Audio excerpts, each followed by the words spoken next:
So we're going to introduce you today the Paseo Mallorca building, which is placed in the island of Mallorca. It's a residential building of 10 units, like a new construction. And it's placed in a very interesting area of the city, the limit between the old and the new city, where an old river used to go through. And it's exactly one of the last sites in that area of the city, like between the old and the new city, where the old wall used to be. So basically our clients, he wanted to do something very iconic for the city.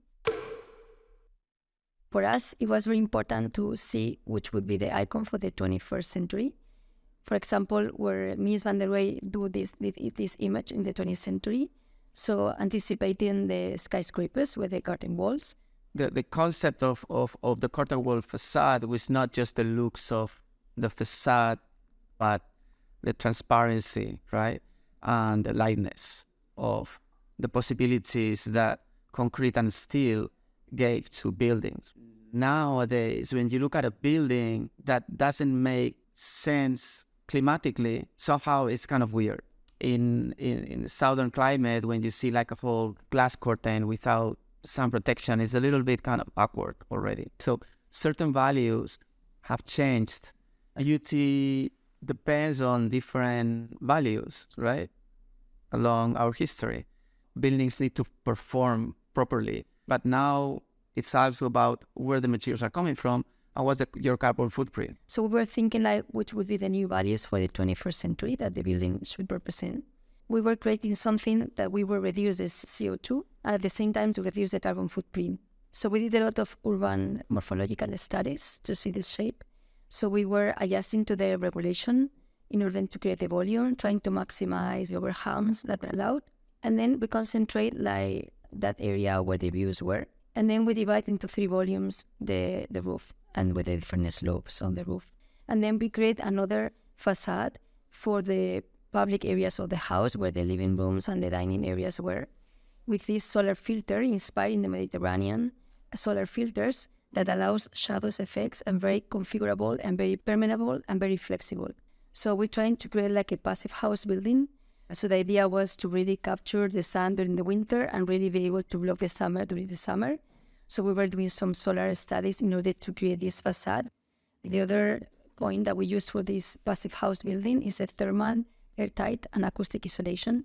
So really looking into have this airtight, very continuous along the building.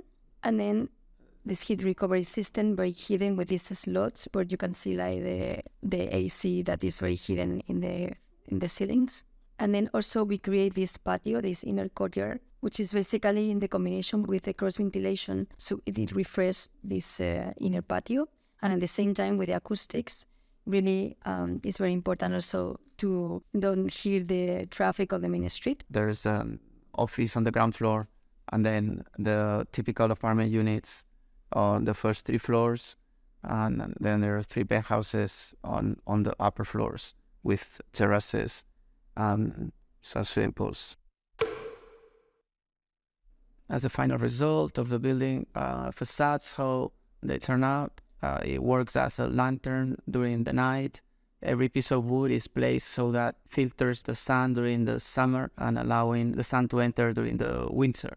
In the bedrooms, you see the concrete panels that block very much the noise from the street. Here's the entrance with the vegetation entering into the lobby and into the interior patio. So the vegetation enters into the lobby and continues all the way into the patio and courtyard.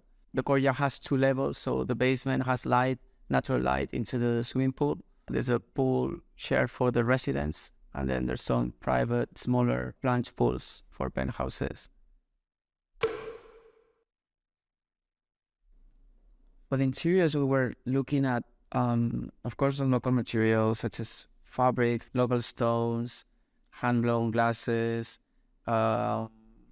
linen, and certain textures. One of the things that is more important that you can't really see in the pictures is the smells. All the walls and ceilings are in this traditional lime mortar. There's a very special smell. The lime mortar has these hygrothermic qualities that kind of regulates the humidity of the space. The wood, the fabrics, there's no chemical, there's no paint. All the finishes are natural, and it has a very special effect. And you can see here in the winter how the sun enters into the apartment and also reflects the light in the ceiling. And this is the penthouse and then double height dining room.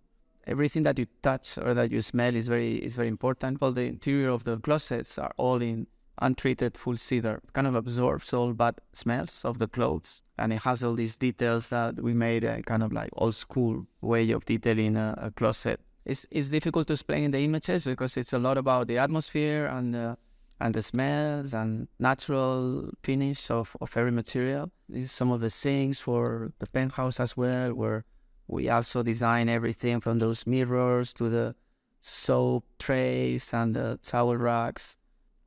Then in the bathrooms, we use Tadelac, which is another mortar. It's originally come from Morocco, but it's typical in all the Mediterranean, and it's kind of waterproof. But when it gets wet, it gets crackled, and also it has a very particular smell. Some of the kitchens, we designed some lamps as well here in Ras with Contain, another lamp manufacturer based in Mallorca.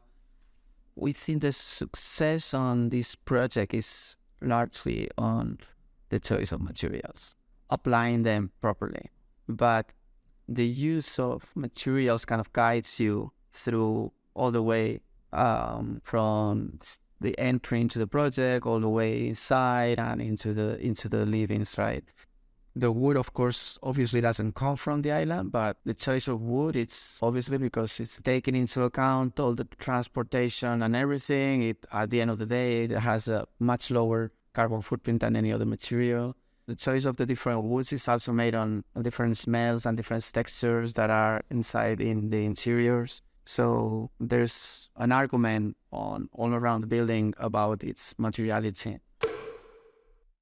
It's residential, so it's a very interesting balance between creating a character, but leaving enough space for the person to feel at home and to make it its own.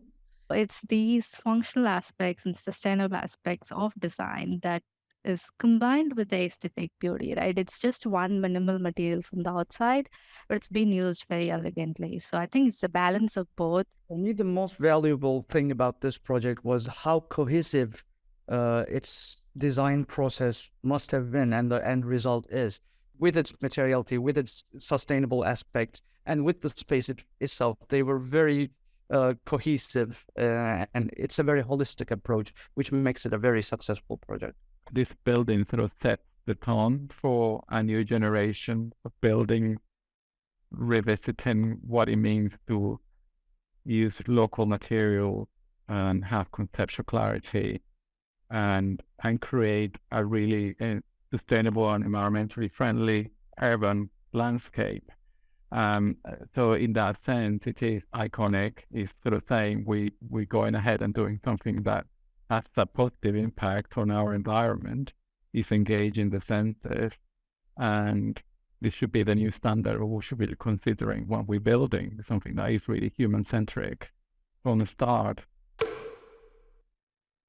Some of the key learnings for us was the way on how the materiality and kind of guided us through the process of building and to understand the importance of the choice of every material. So at the end of the day, we can talk a lot about the key aspects in terms of sustainability and iconography and energy efficiency, but the way into producing all that was really the choice of materials. No? We mainly work out the view, what we see, but we don't work what we smell, what we touch. So we try to go a bit more into those things rather than only what we look at, what we see. I think it gives you a sense of reality, no? When you touch ground and you understand the importance of the physicality. We can be very engaged into the digital, but the more we engage in the digital, the more we demand to be the importance of the physicality. Sometimes it's not necessarily something expensive, but something very real, no? The luxury of space, the luxury of materiality, the luxury of an untreated material, as opposed to something very processed.